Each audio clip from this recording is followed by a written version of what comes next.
Madam Speaker, I yield 2 minutes to the gentlelady from Minnesota, Ms. Bachmann. Gentleman from Minnesota is recognized for 2 minutes.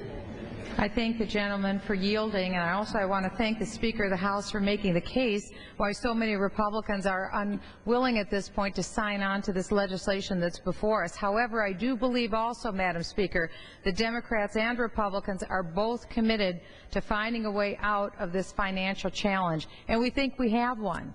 But the answer, we believe, needn't cost taxpayers $700 billion. The problem is a lack of credit for credit-worthy people who are fully capable of paying that credit back. Why is there a lack of credit? It's because the SEC has mandated accounting rules that have forced banks to value assets well below their actual economic value. So what does this mean? It means that if a bank has $1 worth of deposits, they can make $10 in loans. But if accounting rules are forcing banks to devalue assets $500 billion, then that means that banks are prohibited from making $5 trillion worth of loans, and that's why we have a credit crunch.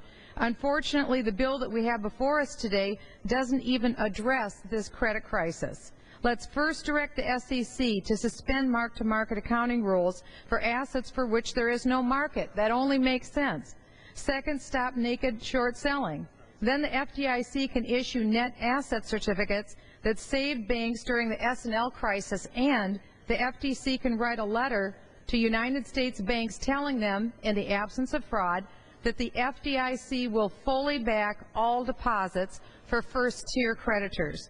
Let's try these practical solutions before we pull the trigger on a $700 billion bailout that doesn't even address the underlying problem. Today, Madam Speaker, Republicans and Democrats agree. It's time for a rest, time for a break. Let's embrace a practical solution before we tie a $700 billion bailout around the necks of the American people, and I yield back. Gentleman's time has expired. The gentleman from Massachusetts. I yield 2 minutes to a member who has played a leading role in trying to bring us together, the gentleman from Illinois, Mr.